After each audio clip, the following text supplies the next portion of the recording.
ہم مختلف طریقہ کار سے وہ یہ ہے کہ جی فلاں اگر سرکاری نوکری چپراس کی بھی مل جائے تو زندگی سمجھ جاتی ہے. یہ میں نے بہت سارے آدمی روز میں سنتا ہوں اور ان سے میں باتیں کرتا ہوں, ان سے میری بات ہوتی ہے کہ جی چپراسی لگوا دو ساری عمر کے ہم آپ سے غلام رہیں. What is this؟ اصل میں بات یہ ہے کہ یہ ایک کانسیپٹ ہو گیا, ہمیں یہ باور نہیں کرایا گیا کہ چپراس کی سرکاری نوکری کو اتنی پرماننٹ اس میں نہیں آتی کہ آپ کے روزگار کا مستحکم ہونا اس میں گارنٹی کیا گیا. اصل میں بات یہ ہے کہ سینس آف انسیکیورٹی, عدم استقامت اور اس میں جو معاشی صورتحال ہے اس کا خوف جو ہے ہمیں اس حد تک اور نہایت تک لے آیا ہے کہ ہم ایک چپراس کے لیے بھی مجبور ہونے کے لیے اور کہتے کیا میں روزانہ درخواستیں دیتا ہوں تو وہاں پہ لکھا ہوا تھا محترم بے نظیر بھٹو وزیر اعظم پاکستان, جناب والی مجھے ایک عدد چپراس کی نوکری عطا کیجیے. آپ سوچ سکتے ہیں کہ at what level we have come. The Prime Minister knows only meant for to give a post of a night person or a chaprasi. اور اس کی طرف اپلائی ہو رہا ہے کہ جناب آپ ہمیں کر دیں اور یہ کر دیں وہ کر دیں. اصل میں صورتحال یہ ہے کہ میں یہ آپ کو وضاحت اس لیے کر رہا تھا کہ میں گزارش شروع میں نے بھی ایک بات کہی ہے اور اس پہ میں زور دیتا رہتا ہوں اور میں اسمبلی میں بھی ایک بات کہتا ہوں کہ اداروں کے عدم استقامت کی وجہ سے یہ صورتحال بند ہوتا ہے. اور پھر قانون کی فرما روائی جو ایک زندہ قوم کی نشانی ہوتی ہے اس میں انعقاد کی وجہ سے ہم مسائل اور اعلان نہ دیکھتے. اگر ہم قانون فکری گھر سے بند کریں جیسے کہ ہمارے بھائی نے کہا ہے تو میں یقین سے کہتا ہوں جیسا کہ انہوں نے کہا کہ یہ تجاوزات جو تھے اگر بات سوچی جائے تو لائٹ پور, فیصل آباد میں, ملتان میں, بڑے بڑے شہروں میں یہ حکومت پنجاب نے فیصلہ کیا ہوا تھا کہ جناب والا ہم یہ گراتے رہیں گے. اور فیصل آباد کا مجھے ذاتی علم ہے ملتان کا کہ جھونپڑیوں کی جھونپڑیوں انہوں نے اڑا کر رکھی ہیں, دکانوں کی دکانیں, اور میاں نواز شریف کو یہ انڈیا دیتے رہے, نوٹس دیتے رہے کہ آپ نے قریباً گورنمنٹ آف پنجاب کی کثیر اس زمین پہ آپ نے قبضہ کیا ہوا ہے, آپ ایک ذمہ دار آدمی ہیں, آپ سابق وزیر اعلیٰ اور وزیر اعظم رہے, آپ برائے کرم یہ خالی کر دیجئے. اور دوسروں پہ وہ گراتے رہے اور اس کو انڈیا دیتے رہے. کل جب گرا تو آج بھی سینٹ میں ایک شخص کہہ رہا تھا جناب ظلم, میں نے کہا کون سا ظلم؟ اگر میں قانون شکن ہوں اور مجھے اولاد کے اندر لے لیتے تو کیا میں سپر مین نہیں؟ قانون کے سامنے میں وہی ہوں جو ایک عام آدمی. اگر قانون فکری ایک ذمہ دار شخص کرتا وہ زیادہ ذمہ دار ہے, اس کی سزا زیادہ ہونا چاہیے میں کہتا ہوں, کیونکہ قانون بنانے والا جو ایک لیجسلیچر کا ممبر ہو اور اس کو پتہ ہو کہ اس نے قوم کی اتنا رقبہ دبایا ہوا ہے اور اس نے آج تک نہیں چھوڑا, اس کی بھی غفلت کا وہ مجرم. اس لیے کیونکہ وہ ذمہ دار زیادہ, جتنا آدمی ذمہ دار جتنا زیادہ ہوگا اس پہ اتنی گرفت زیادہ ہونی چاہیے کیونکہ ذمہ داری اس پہ زیادہ ہوگی. اس لیے تو یہاں کل آئے ہوئے تھے میرے خیال میں کچھ بہت 10-15 آدمی تھے, کیوں نہیں جلوس نکلا ہوا ہے کہ ظلم ہو گیا. تو پوچھو بھائی کس سے ظلم ہو گیا کہ غیر قانونی طور پر ایک قائد, میں کہتا ہوں قائد اعظم محمد علی جناح صاحب بھی اگر غیر قانونی بات کرتے تو وہ بھی نامناسب ہوتی, اس کی بھی ہم وہ مذمت کریں.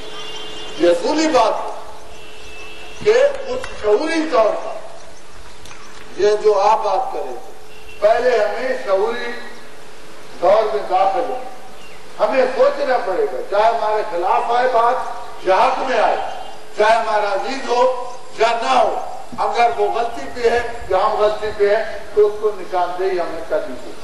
یہی تعلیم کا سمجھ, یہی سوچ کا دھارا ہے. اور سنت نبی کیا ہے؟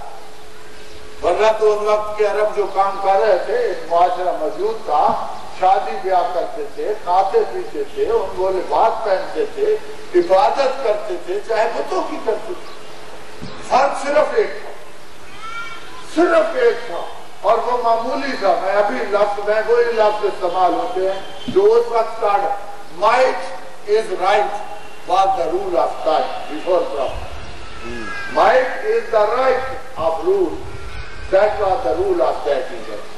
حضور پاک صلی اللہ علیہ وسلم نے کیا کیا کہ right is the might of the rule of the time. وہی چیزیں لیکن ان کا آرڈر بدل دیا. انہوں نے کہا کہ سچ اور حق طاقت ہے اور اس کا حق ہے حکومت. پہلے تھا جس کے پاس طاقت ہے اس کا حق ہے ملک.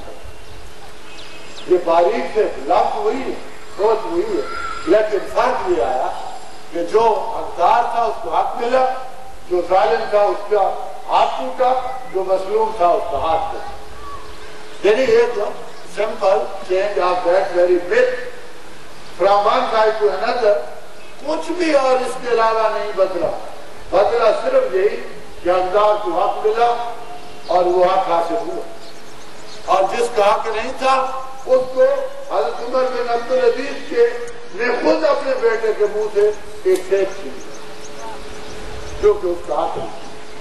اس کی بیوی ایک شاہی خاندان سے تھی اور اس نے اسے کہا کہ کیا کرتے ہو, کیسے امیر المومنین ہو کہ میرے بیٹے لگتے جگر کو آپ نے ایک سیب ہی نکالے دیا. انہوں نے کہا محترمہ میں قوم کا سیب آپ کے بیٹے اور اپنے بیٹے کو نہیں کھلا سکتا. میں جب سامنا ہوگا تو مجھے فطرت ہوگی, آپ میری رسکو نہیں کر سکے گی, آپ ذمہ داری نہیں لے سکے گی, اس لیے میں مجبور. ان گزارشات کے ساتھ آپ کا میں نے بھی بہت سارا ٹائم لے لیا اور جیسا کہ ہر فائی نے لیا تھا تو شکریہ ادا کرتا ہوں کہ آپ نے مجھے موقع دیا, آپ نے میری باتیں سنی اور مل بیٹھنے کا بھی میں آپ کا مشکور ہوں. اس طریقہ کار سے, کیونکہ اس طریقہ کار سے ہمارا معاشرہ یقیناً, میں اب وہ لفظ استعمال نہیں کر سکتا لیکن وہ کنزرویٹو لفظ مجھے اس کا ترجمہ میں نہیں کرنا چاہتا کہ اس ماحول سے گھٹن والے اور تنگ نظر اور تنگ ذہن سے نکل کر مجھے یہ بھی خوشی ہوئی ہے کہ ہم بھائی بہنوں کی طرح ایک دوسرے کے ساتھ ہیں. اور اس معاشرے کی گاڑی میں یقین سے کہتا ہوں کہ ایک پہیے پہ نہیں اب دو پہ چلنا شروع ہوئی ہے اور یقیناً ہم اب ترقی کریں گے. اور یہ بھی ہماری ایک اچھا, انڈیا میں 2-3 اور اسکولوں میں بھی گیا ہوں, پہلے بھی میں نے یہاں پہ کہا انہیں کہ مجھے یہ خوشی ہوئی ہے کہ معاشرے کے اندر تفاوت اور تصادمی سوچ آہستہ آہستہ ختم ہو رہی ہے اور معاشرہ ایک شخص جان اور ایک کالج کی شکل میں ڈال رہا ہے اور یقیناً ہم ترقی کریں گے. اس کے ساتھ ہی آخری بات یہ ہے کہ بی بی ہماری وزیر اعظم میں اس کا منسٹر ہوں, میں اس کو لیڈر سمجھتا ہوں اور یقیناً یہ آپ پہ زیادہ ذمہ داری ہے کہ جب قائد ہماری ایک عورت ہے تو آپ بہنوں پہ, آپ بزرگ عورتوں پہ یہ زیادہ ذمہ داری ہے کہ آپ معاشرے کے اندر زیادہ تعارف کریں اور آپ زیادہ مؤثر ہیں. ہم باہر میں بڑھ کے جو بھی لگائیں, گھر میں ہم آپ کے محتاط ہیں, آپ ہماری وزیر اعظم اور جو ماحول جو صورتحال آپ ڈال سکتی ہیں دوسرا کوئی بھی نہیں ڈال سکتا. ان گزارشات کے ساتھ بی بی کی بھی خواہش ہے کہ وہ عورتوں کے حقیقی بے پناہ تعاون کرتی ہے اور کوشاں ہیں کہ وہ عورتوں اور مردوں کو ایک ساتھ شانہ بشانہ اپنے مقام منزل پہ لانا چاہتی, جس کے لیے انہوں نے ججز کے لیے بھی عورتوں کی فورس میں انٹروڈکشن شروع کی ہے, پولیس فورس بنائی ہے.